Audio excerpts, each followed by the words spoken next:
Don't stress out. That's my job.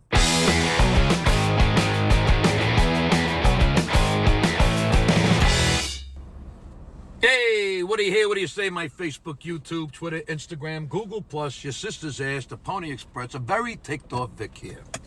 You know what ticks me off? Tenants and landlords. Now follow me. As I've said in the past repeatedly, there's good and bad in every group. There's good and bad doctors. There's good and bad cops. There's good and bad lawyers. There's good and bad comedians. There's good and bad in everything. I think you get my drift. But naturally, talking about only good landlords and good tenants, that would be pretty boring. I'm sure there are lots of good landlords and lots of good tenants, but that wouldn't tick me off now, would it? It would make me happy. I'm sure most people watching this video have their own horror stories dealing with landlords and tenants, and I can't wait to read some of those stories. Anyway, recently somebody very close to me who was renting had to deal with a piece of shit landlord. The landlord told her that she's selling the house in a couple of months. Now, my friend understood. She said, no problem, I understand. So, as a matter of fact, she already found another apartment to rent, and she had the moving people come to move all her stuff out. And then after that, a cleaning crew came in to clean out the apartment. This way she would get back her $1,500 security deposit when she gives the landlord the keys to the apartment. I saw the apartment for myself. The cleaning crew did an amazing job. It was spotless.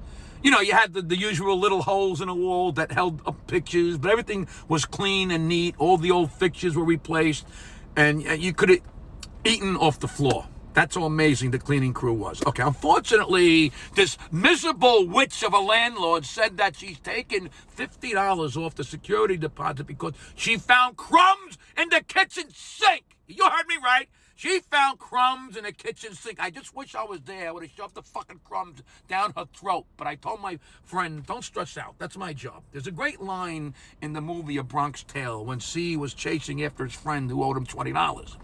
And Sonny pulls him aside and says, C, let it go. That's the best $20 you're ever going to lose. You're never going to see him again. And he's never going to bother you again. And that's what I told my friend. Just take off the fuck. Here's the fucking $50. Give it to, let the miserable twat be in your rearview mirror and pray that her next shit is square. This piece of shit doesn't even realize how lucky she was to have a tenant like you for all those years. You never gave her any problem, and you kept the apartment immaculate. Some landlords were just born to be miserable fucking negative scumbags. Let's talk about bad tenants, shall we? Look, I was a landlord too at one time myself. I had the tenants from hell. They ruined my credit.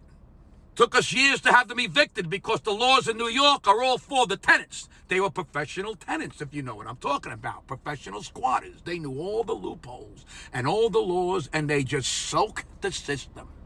Unfortunately, every state has different laws, but if you're a tenant in New York, baby, you got it made in the shade. Thank God those days are behind me now. The fruits of my labor paid off. I am now a happy homeowner.